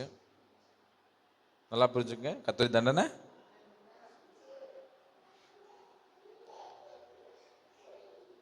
நான் இது ஏன் ரொம்ப அதிகமா பேசுறேன் அப்படின்னா, தேவன் மட்டும்தான் நல்லவர். எந்த மனுஷனும் தன் மனக்கலக்கத்திலே சொன்னவனே பொய்யனாதான் இருக்கான். தேவன் மட்டும்தான் நல்லவர். ஏன் அப்படின்னா, தான் பையன் பத்சேபாலுக்கும் தனக்கும் பிறந்த பையன் வியாதிப்பட்டு செத்துருது. ஆனா போராடுறாரு தாவீது, ஆண்டவரே நான் மன்னிச்சிருங்க, இந்த பிள்ளைய காப்பாத்துங்கன்னு சொல்லி. ஆனா செத்துருது.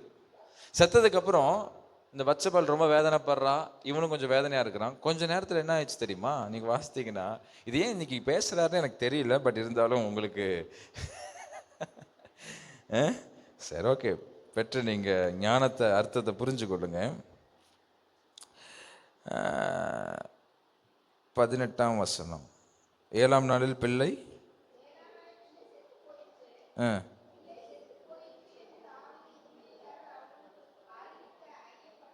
பிள்ளை உயிரோடு இருக்கையில் நாம் அவரோடு பேசுகிற போது அவர் நம்முடைய சொற்கேட்கவில்லை. பிள்ளை செத்து போயிற்று என்று அவரோடு எப்படி சொல்லுவோம்? அதிக வியாகுலப்படுவாரே.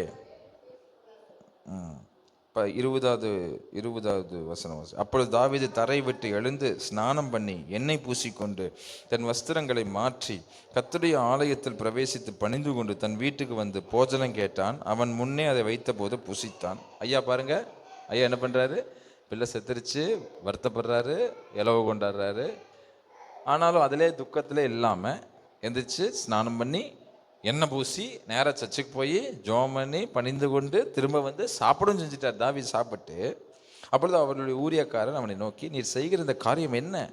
பிள்ளை உயிரோடு இருக்கையில் உபவாசித்து அழுதீர், பிள்ளை மரித்த பின்பு எழுந்திருந்து அசனம் பண்ணுகிறீரே. அதாவது உயிரோடு இருக்கும்போது உபவாசத்தை அழுதிங்க, செத்ததுக்கப்புறம் நல்லா சாப்பிட்றீங்களே, என்ன ஒன்றுமே புரிய மாட்டேங்குது அப்படின்னு அவனுக்கு ஒரே குழப்பம். அதற்கு அவன் சொல்கிறான் பாருங்க, பிள்ளை இன்னும் உயிரோடு இருக்கையில் பிள்ளை பிழைக்கும்படிக்கு கர்த்தர் எனக்கு இறங்குவாரோ எப்படியோ யாருக்கு தெரியும் என்று உபவாசித்து அழுதேன். அது மரித்திருக்க இப்பொழுது நான் உபவாசிக்க வேண்டியது என்ன? இனி நான் அதை திரும்பி வர பண்ண கூடுமோ? நான் அதனிடத்திற்கு போவேனே அல்லாமல் அது என்னிடத்திற்கு திரும்பி. என்ன சொல்றாருன்னா, பிள்ளை இருக்கிற வரையும் ஒரு நம்பிக்கை இருந்துட்டு இருந்துச்சு, கர்த்தர் ஏதாவது செய்வாரா செய்ய மாட்டாராங்கிற நம்பிக்கை இருந்துச்சு, ஏதோ ஒன்று செய்வார். அதான் பிள்ளை போயிடுச்சு, இதுக்கு மேலே பிள்ளைக்காக நான் ஏன் வருத்தப்படணும்? இனி அது இங்கே வராது, நான் தான் அது இருக்கிற இடத்துக்கு போக போகிறேன், வயசாகி போக போகிறேன் அப்படின்னு தாவீது அந்த இடத்துக்கு வந்துட்டார். அதுக்கு அடுத்த வசனம் தான் என்னை ரொம்பவே சிந்திக்க வைக்குது. ஏங்க, துக்கம் கொண்டாடினவன், புள்ளை இழந்தவன், பாவம் செஞ்சவன், தண்டனை வாங்கினவன் என்ன பண்ணியிருக்கணும்? கொஞ்சம் அடக்கொடுக்கமாக இருந்திருக்கணும் இல்லை? 24ஆம் வசனம் பாருங்க. பின்பு தாவீது தன் மனைவியாகிய பத்சேபாளுக்கு ஆறுதல் சொல்லி அவள் இடத்தில் போய் அவளோட, என்னங்க அது,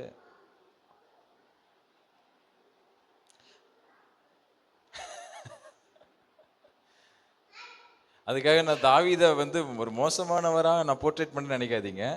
நான் சொல்லட்டுமா, கேரக்டர்ல வீக்கான இப்படிப்பட்ட தாவீதை கூட ஆண்டவர் நேசித்து அவனை விட்டு கொடுக்காம அவனுக்கு சொன்னதை செஞ்சு முடிச்சார். பாருங்க, நம்ம தேவன் எவ்வளோ நல்லவரும் எவ்வளோ பெரியவருமா இருக்கிறார். அதை கொஞ்சம் யோசிங்க. தாவீதுக்கு கிஃப்ட் நிறையா இருந்துச்சு, பட் ஃப்ரூட் இல்லை. இன்னைக்கு அநேகர் நமக்குள்ள வரங்கள் நல்லா இருக்கு, கனிகள் இல்லை. உங்களை ஜோம் பண்ண விட்டா எரிகோவை 3 நிமிஷத்தில் உடச்சு தள்ளிடுவீங்க. அந்த மாதிரி ஜோம் பண்றாள் நீங்கள்லாம். அல்ல சொல்ல மாட்டீங்களே? கொஞ்ச நாள் போச்சுன்னா பிசாசை ஓட்டுறதுல நீங்க என்ன ஆயிடுவீங்க? ஆமா, 4 பேர் சேர்ந்து பொல்லாத ஆவியை இயேசு நாமத்துல அடிச்சு கிளப்பி கட்டிச்சு கொதறிடுவீங்க. தீர்க்க தரிசனமே சொல்ல முடியும் உங்களால, அந்நிய பாஷை பேச முடியும், எல்லாம் ஓகே. கர்த்தர் வரங்களை பார்க்கல, நமக்குள்ள இருக்கிற கனிகளை பார்க்கிறார். தாவீது அடுத்த உடனே போய் சயனிக்கிறான். இது நான் இந்த சப்ஜெக்ட் எடுக்கிறதுக்கு எனக்கு கொஞ்சம் பயமா தான் இருக்குது. ஏன்னா தேவனே கர்த்தரே வந்து தாவீதை கனம் பண்ணியிருக்கிறாரு. ஆனா இதை நான் எதுல ஆறுதல் படுறேன்னா, இவ்வளவு மோசமான இவ்வளவு வீக்கான பர்சனை ஹீரோவா மாத்துறதுக்கு அவருக்கு எவ்வளவு தைரியம் வேணும்? நம்ம தாவீதை ஹீரோ நினைச்சிட்டு இருக்கிறோம். இல்ல இல்ல, தேவன் தாங்க ஹீரோ. இந்த இடத்துல தேவன் தாங்க ஹீரோ. தாவீது உள்ள படிக்கும் போது தான் தெரியுது, இன்னும் இப்படிப்பட்டவரா அப்படின்னு. ஆனா இப்படிப்பட்ட மனுஷனை ஆண்டவர் பயன்படுத்தி அவன் கூட இருந்து அவனை உருவாக்கி அவனை பயன்பட வச்சு ஜாதிகளுக்கு தகப்பனாக மாத்தினாரே. தான் சொந்த குமாரனை இப்படிப்பட்ட வம்சத்துல பறக்க வச்சாரு. அதுக்கு எவ்வளவு கோடி புண்ணியம் பண்ணணும் ராமன், சொல்லுங்களேன். நம்ம நினைக்கிறோம் தாவீது ஆண்டவர் வந்து அப்படியே பாயிண்ட் பண்ணி தேடினாருங்க. நீங்க நினைக்கிறீங்க ஆண்டவர் வந்து இயேசுவை ஒரு ப்ரொடெக்டிவான ஃபேமிலி, ஒரு நல்ல பிளட்ல பறக்க வச்சாருன்னு. பாவத்தின் வழியா தான் வராரு. நீங்க நினைக்கலாம் மரியாள ஆண்டவர் முன்னமே மரியாள முன்னமே ஃபிக்ஸ் பண்ணிட்டாரு. மரியாள் வழியா தான் இயேசு வரணும். மரியாள் ஸ்பெஷலான கேரக்டர் மரியாள், அதனாலதான் மரியாளை சூஸ் பண்ணாரு அப்படி நம்ம நினைக்கலாம். ஆண்டவர் ஸ்பெஷலானவங்களை சூஸ் பண்ணல, அவர் சூஸ் பண்றவங்க ஸ்பெஷலா மாறிடுறாங்க. ஒரு ஆமேன்னு சொல்லுங்க பார்க்கலாம். ஆண்டவர் ஸ்பெஷலானவங்களை சூஸ் பண்ணல, அவர் யாரை சூஸ் பண்றாரோ அவங்க ஸ்பெஷலா மாறிடுறாங்க. எங்கேயோ இருந்த மரியாளுங்க நீங்க மரியாதை தூக்கி கொண்டாடக்கூடாது. மரியாள் எங்கேயோ இருந்தவ. she was not special character. ஒரு சாதாரண ஆள், ஒரு கன்னி, அவ்வளவுதான். கொஞ்சம் பரிசுத்தமான, அவ்வளவுதான். பார்க்குறாரு, அந்த நேரத்தில் மரியாள் கண்ணுக்கு தெரியுறா. பிலேயாமின் மூலமாக ஆசீர்வதிக்க வச்ச ஆண்டவர் அந்த பிலேயாம் கொஞ்சம் தடுமாறும் பொழுது கர்த்தர் கழுதைகிட்ட பேச ஆரம்பிச்சிட்டார்ல. கழுதை ஸ்பெஷல் இல்ல, அந்த கழுதை ரொம்ப ஸ்பெஷலுங்க. அதனால தாங்க அந்த கழுதையை வர வச்சு இவர் அந்த நேரத்தில் எது இல்லை, கழுதை பேச வச்சுட்டா, அதனால கழுதை ஸ்பெஷலா மாறிடுச்சு. ஆமேன்னு சொல்ல மாட்டீங்களா? இன்னைக்கு நம்மெல்லாம் ஸ்பெஷலா மாறுறதுக்கு காரணம், நான் ஸ்பெஷலா இருந்ததுனால கர்த்தர் என்னை அழைக்கல, என்னை அழைச்சதுனால தான் நான் ஸ்பெஷலா மாறிட்டேன். ஒரு ஆமேன்னு சொல்லுங்க பார்க்கலாம். என்னை அழைச்சதுனால தான். ஆமேன். அவர் என்னை சூஸ் பண்ணதுனால தான் நான் ஸ்பெஷலா மாறுறேன். அதனால நீங்க பைபிளை இந்த மாதிரி கண்ணோட்டத்தில் நீங்க பார்க்கும் பொழுது நீங்க இப்படியெல்லாம் கனெக்ட் பண்ணக்கூடாது. எல்லாம் ஆண்டவர் ஜீசஸ் பாருங்க, இப்படி இந்த ஆபிரகாமின் வழியா யூதா அப்படியே தாவீது ராகாப் வழியா அதுக்கப்புறம் யோசேப்புக்கும் மரியாளுக்கும் அப்படியே அப்படி வராரு நீங்க நினைக்கலாம். இந்த தலைமுறை, இந்த ஒரு ஜென்ரேஷன்ல வராரு நீங்க நினைக்கலாம். அவங்க ரொம்ப பெர்ஃபெக்ட், அதனால அந்த ஜென்ரேஷன்ல வர வச்சாரு. எல்லாருமே பலவீனமானவங்க தான். நீங்க நினைக்கிறீங்க ஆபிரகாம் விசுவாசத்தின் தகப்பன்னு பேர் எடுத்தார்ல, பேர் வாங்க வச்சது அப்பா தான். ஆபிரகாமினுடைய தாவீதை இப்படின்னா அதையும் தியானம் பண்ணியிருக்கிறேன். தாவீதுக்குள்ள இப்படி இருக்குன்னா நீங்க ஆபிரகாம் சாதாரண நாள் நினைச்சிட்டு இருக்கிறீங்களா? பயங்கரமான ஆள். அப்படிப்பட்ட வீக்கான ஆபிரகாமையே ஆண்டவர் ஜாதிகளுக்கு தகப்பனாவும் விசுவாசத்தின் தகப்பனாவும் மாற்றி வச்சார்னா நம்ம அப்பா எவ்வளோ பெரியவர் பாருங்க, எவ்வளோ பெரியவர் பாருங்க. யாருமே பெரிய ஆள் கிடையாது, பெரிய ஆளா மாத்துறது அவர் தான். நம்மளே அப்படிதான் மாத்துறாரு. ஸ்தோத்திரம். நம்ம கிட்ட குறைகள் இருக்கு, இல்லைன்னு சொல்ல. ஆனாலும் ஏன் ஆண்டவர் வேதத்தை நம்ம கொடுத்துருக்கிறார்? அந்த காலத்துல வேதம் இல்லை. ஏன் நம்ம கையில் இப்படி பரிபூர்ணமான வேதம் இருக்கு அப்படின்னா, நாம இயேசுவை முகமுகமாக யாருமே சந்திக்கல, நம்ம மட்டும்தான் சந்திக்க போறோம். ராமன் சொல்லுங்க பார்க்க. அவரை முகமுகமா, நம்ம மணவாளனை முகமுகமா சந்திக்க போறோம். நம்ம மணவாட்டி ஆக்கப்பட்டிருக்கிறோம். ஆகவே நம்ம கரைதரை பிழை இல்லாதவர்களாக அவருக்கு முன்னாடி நிக்கணும். அதுக்குத்தான் நமக்கு இவ்வளவு ப்ரெஷர். ஏன் இவ்வளவு ப்ரெஷர்னா, நமக்கு வரப்போற பிளஷர் நிறையா. ஆமேன் சொல்லுங்களேன். ஏன் நமக்கு இவ்வளோ ப்ரெஷர் ஆகுது? ஏன் கிறிஸ்தவ வாழ்க்கையில் இவ்வளோ ப்ரெஷர் இருக்கு? ஏன் நம்மள சத்தியம் 4 பக்கமும் நெருக்குது? ஏன் இன்னும் பரிசுத்தம், இன்னும் கிருபை, இன்னும் மகிமை? ஏன் இன்னும் நம்ம முன்னேறணும்? இன்னும் நம்ம ஆண்டுக்குள்ள போகணும், ஆவியில பலப்படணும்? ஏன் மாம்சத்தை வெறுக்கணும்? ஏன் மாம்சத்தை நிச்சயம் இது பண்ணணும்? ஏன் உலகத்தை வெறுக்கணும்? ஏன்னா மற்றவங்களுக்கெல்லாம் வராத பிளஷரை ஆண்டவர் நமக்கு வச்சிருக்கிறாருங்க. அவர்கள் எபிரேயர்ல வாசித்தீங்கன்னா, அவர்கள்லாம் விசுவாசித்தும் அடையாமல் போயிட்டாங்கன்னு இருக்கு. இந்த பங்கு நமக்கு மட்டும்தான் கிடைச்சிருக்கு. அதனாலதான் நாம இதெல்லாம் படிக்கிறோம். நாம இவங்க பண்ண மிஸ்டேக்ஸ் எல்லாம் கொஞ்சம் பார்த்து நம்ம கொஞ்சம் கவனமா இருந்துக்க கர்த்தர் நமக்கு கொடுத்திருக்கிறார். அல்லேலூயா. அப்போ எதனால தாவீது இந்த அம்மாட்ட விழுந்தாருன்னா, இச்சையினால இல்ல, இன்டென்ஷனலா இல்ல, சும்மா இருந்தாரு. அதுவும் சும்மா எப்ப தூங்கினாரு? இத கேட்டுட்டு போய் இப்ப தூங்குவீங்க? இப்ப அல்லேலூயா சொல்ல மாட்டீங்களா?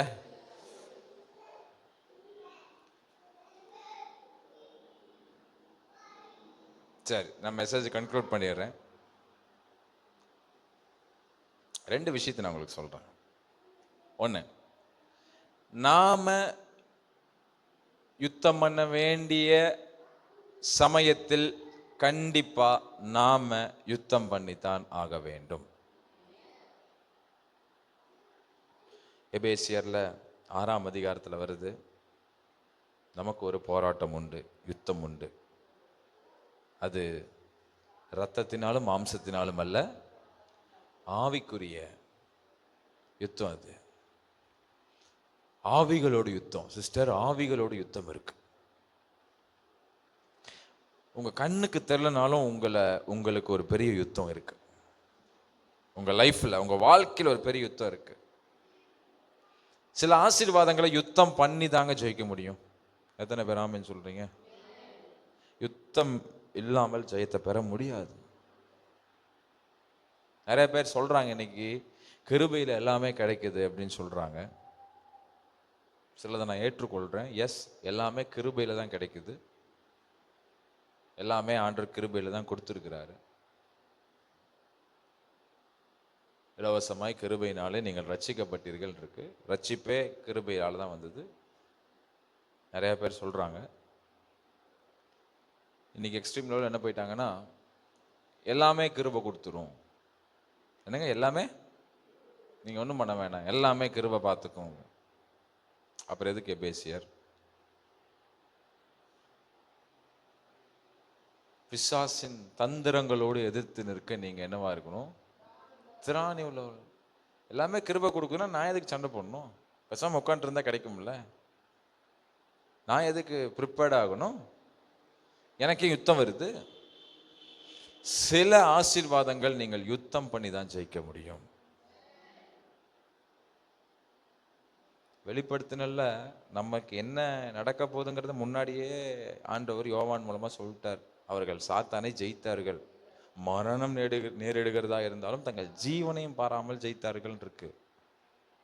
இது ஃபியூச்சர்ல வரப்போகுது, நம்ம அதுல இருக்க போறது இல்லை. ஏன்னா இது யாரை பத்தி சொல்லுதுன்னா, கைவிடப்பட்டு இந்த அந்தி கிறிஸ்துவின் காலத்துல நடக்கிற காரியம் அது. ஆனா இந்த உலகத்தில் என்ன உண்டு? நமக்கு உபத்திரவம் உண்டு, ஆவிகளோடு நமக்கு போராட்டம் உண்டு. சொல்லுங்க அம்மா, சொல்லுங்க. சில ஆசீர்வாதங்கள் உங்களுக்கு வராமல் இருக்கிற காரணம், சில ஆவிகள் உங்க ஆசீர்வாதத்தை தடை பண்ணி வச்சிருக்கும். சில ஜபத்திற்கு பதில் வரலன்னா நீங்க நினைச்சிட்டு இருக்கலாம், ஆண்டவர் பதில் தரல நினைக்காதீங்க. ஆண்டவர் பதில் அப்பவே கொடுத்துட்டாரு. ஆனா வான மண்டலத்துல சில ஆவிகள் அந்த பதிலை கொண்டு வராம தடுப்பதற்கு அது ஏதுவா இருக்கிறது. இதை நீங்க புரிஞ்சுக்கணும். தானியேலை படிக்கும் போது தெரியும், நீங்க படிச்சீங்கன்னா தெரியும். ஆண்டவர்கிட்ட அவன் ஜெபம் பண்ணும் பொழுதே கட்டளை பிறப்பிக்கப்பட்டதுன்னு இருக்கு. ஆனா உபவாசத்திலே இருக்கிறான், பதிலே வரல. ரொம்ப நாள் கழிச்சு யார் வரானா, கேப்ரியல் வராரு. வந்து சொல்றாரு. என்ன சொல்றாருன்னா, நீ ஜெபம் பண்ணும் போதே கர்த்தர் பதில் கொடுத்துட்டாரு, ஆனா வர வழியில வானத்துல இருக்கிற ஆவி என்னைய வரவிடாத அளவுக்கு தடை பண்ணுச்சு. அப்போ என்ன பண்ணார் ஆண்டவர்? மறுபடியும் மிகாவேல் அனுப்பி அவனோட யுத்தம் பண்ணி அதுக்கப்புறம் தான் நான் உனக்கு பதில் கொண்டு வரேன். சில டிலேட் ஆன்சர்ஸ் காரணம். நீங்க நினைக்கிறீங்க கர்த்தர் பதில் கொடுக்காம இருக்கிறார். இல்ல, சில டிலேடு, ஒரு தாமதமான பதில்களை நீங்கள் பெறுவதற்கு காரணம், வானத்துல யுத்தம் நடக்கிறது. உங்களுக்காக தூதர்கள் யுத்தம் இடுகிறார்கள், பணிவிடை செய்கிறார்கள்.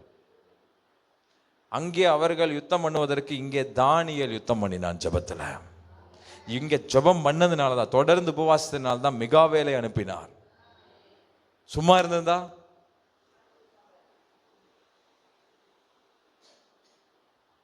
அன்னைக்கு சொல்றேன், இது ஒரு யுத்தத்தின் காலம். இது ஒரு ஆவிக்குரிய யுத்தத்தின் காலம். சிஸ்டர், சும்மா இருக்கிறோன்னு நினைச்சுக்காதீங்க, ஜாலியா இருந்தாலும் நினைக்காதீங்க. நீங்கள் யுத்தம் பண்ணாமல் ஜெயத்தை பெற முடியாது. இதே சொல்றாங்க, இயேசு எனக்காக சிலுவையில் எல்லாம் முடிச்சிட்டார். நானும் விசுவாசிக்கிறேன், எல்லாத்தையும் முடிச்சிட்டார். அவர் மரணத்துக்கு அதிகாரியாகிய பிசாச அவர் தான் காலால் என்ன பண்ணாரு? மிதிச்சார். பாவத்திலிருந்து எங்களை விடுவிச்சார். எல்லாம் ஓகே. அதனால இன்னைக்கு எனக்கு எந்த யுத்தமும் இல்லை, எந்த பிரச்சனையும் இல்லைன்னு சொல்றது முட்டாள்தனம். வசனத்தை நல்லா கோர்வையா நம்ம பிரட்டி பார்த்தா தான் தெரியும். ஒரு வசனத்தை பிடிச்சிட்டு நம்ம என்ன பண்ணிடக்கூடாதுன்னா, விழுந்துடக்கூடாது. இன்னைக்கு நிறைய விசுவாசிக்கு இடறி போறதுக்கு காரணமே இந்த சத்தியம். என்னன்னா, உனக்கு எந்த பிரச்சனையும் வராது அப்படின்னு சொல்றதுனால இவங்க அதை நம்பிடுறாங்களா. கத்தரை நம்புறேன், எனக்கு எந்த சர்ச்சுக்கு வந்துட்டுனா அன்னைக்கு வசனத்தை கேட்டேன், எந்த பிரச்சனையும் வராது. திடீர்னு ஏதாவது ஒரு வரும் பாருங்க, நல்லா போயிட்டு இருக்கு, திடீர்னு வந்தோடனே அவங்க டோட்டலாக பேக் ஸ்லைட் ஆகுறாங்க. என்னன்னா, இல்லடா இப்படி பிரச்சனை வந்துருச்சு அப்படின்னா நான் சரியில்லை போல, அப்படியே என்ன ஆயிடுறாங்க, பின்னாடி போயிடுறாங்க. அப்போ கத்தர் என்னோடு இல்லை போல, கிருபை என்கிட்ட இல்லை போல அப்படின்னு பின்னாடி. நல்லா ஸ்ட்ராங் ஆகணும் நீங்கள் நான்லாம். நமக்கு இந்த பூமியில் ஆவிக்குரிய யுத்தம் உண்டு, ஆவிக்குரிய போராட்டம் உண்டு. அந்த யுத்தத்தில் நாம் யுத்தம் செய்ய வேண்டிய காலத்தில் யுத்தம் செய்ய மறந்தால் பாவத்திற்கு பிசாசுக்கு நாம் இரையாகி விடுவோம். கவனம். அன்னைக்கு தாவீது யுத்தம் பண்ண போக வேண்டிய சமயத்தில் நேரத்தில் யுத்தம் பண்ண வேண்டிய இடத்துக்கு போகாம விட்டதுனால தான் பாவம் வந்து அவனை என்ன பண்ணிடுச்சு, கவி பிடிச்சுதா. இன்னைக்கு நாம ஊழியம் செய்யாம விட்டுட்டோம், இன்னைக்கு நாம உழைக்காம விட்டுட்டோம், இன்னைக்கு நாம சும்மா இருந்துட்டோம்னா இந்த உலகத்துல கெர்ஜிக்கிற சிங்கம் போல எவனை விழுங்கலாமோ என்று. ஏசப்பா எல்லாத்தையும் முடிச்சிட்டாருன்னா பாவமே இருந்திருக்கூடாதே. ஏசப்பா எல்லாத்தையும் சிலுவையில் முடிச்சிட்டாருன்னா இன்னைக்கு இந்த மாதிரி யுத்தமே வந்திருக்க கூடாதே. பாவம் வாசப்படியில் படுத்துட்டு இருந்துச்சு, இப்பெல்லாம் வாசப்படியில் இல்லை. காயினுக்கு சொல்லும் போது எங்க படுத்துட்டு இருக்குன்னு சொன்னாரு, புல்பிட்லேயே படுத்துட்டு இருக்கு. ஒரு ஆமைன்னு சொல்ல மாட்டீங்களே, புல்பிட்லேயே இருக்குதுங்க. காயினுக்கு தான் அப்படி சொன்னார். திருவிருந்து எடுக்கும் போதே பக்கத்துல தான் உட்காந்துருந்துச்சு, யூதாஸ் வழியா. ஏசு திருவிருந்து கொடுக்கும் போது யூதாஸ் வழியா தானே. பாவம் தானே அது.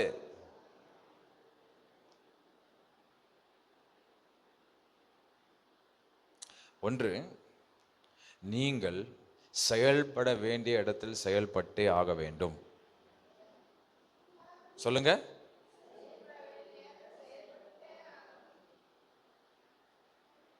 உங்களுக்கு சக்சஸ் வேணும்னா சில ஆவிகளை எதிர்த்து ஜெபம் பண்ணி தான் ஆகணும். விடாப்பிடியா ஜெபம் பண்ணி தான் ஆகணும். பிரதர், விடாப்பிடியா ஜெபம் பண்ணி தான் ஆகணும். சிஸ்டர், சாதாரணமாக ஜெபம் பண்ணிட்டு இருக்கக்கூடாது, நீங்கள் ஜெபம் பண்ணிட்டு தான் இருக்கணும். ஒரு ஆமென் சொல்லுங்களேன், சத்தமாக சொல்லுங்களேன். சில சோதனைகளை நீங்கள் ஜெயிக்கணும்னா நீங்கள் யுத்தம் பண்ண போயிடணும். அது எம்பசைஸ் பண்ணுறேன், நீங்கள் போகணும். ஏன் அப்படின்னா, தாவீது என்ன பண்ணிட்டாருன்னா, அவனுக்கு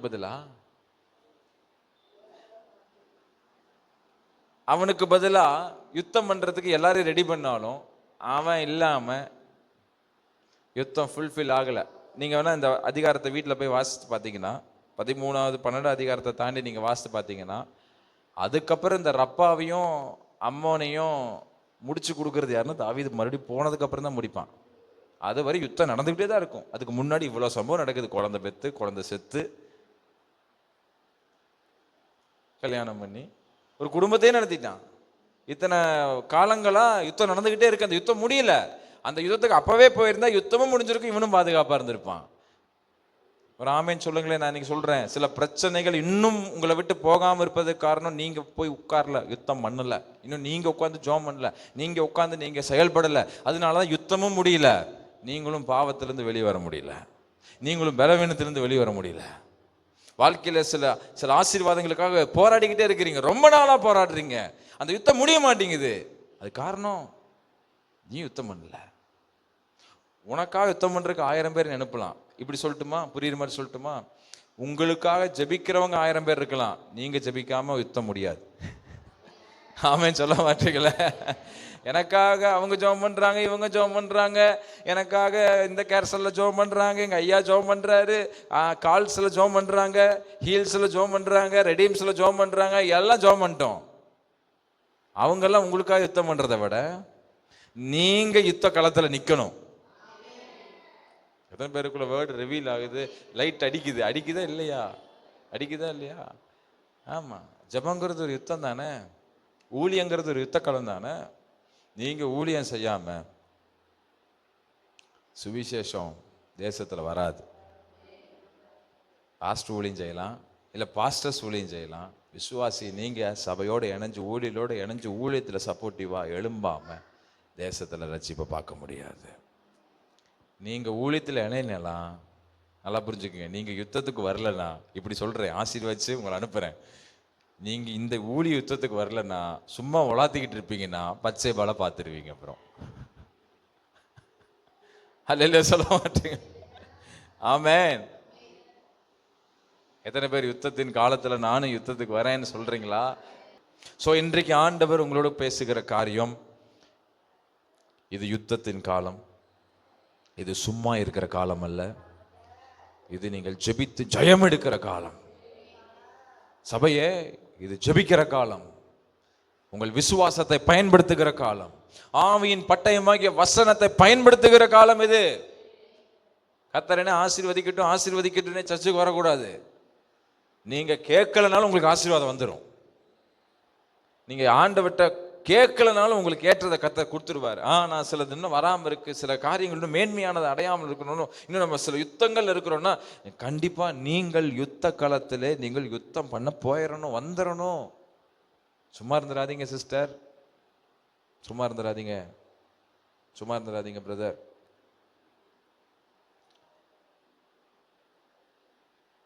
எத்தனை பேர் ஐயோ அப்பா இந்த சப்ஜெக்ட்ல இப்படி ஒரு கதை இருக்கா அப்படின்னு நீங்க யோசிச்சிருப்பீங்கன்னா, இன்னைக்கு அப்படியே அர்ப்பணம் பண்ணுங்க.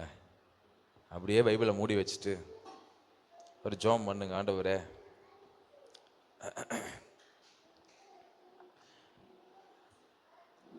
நான் சும்மா இருக்கக்கூடாது ஆண்டவரே,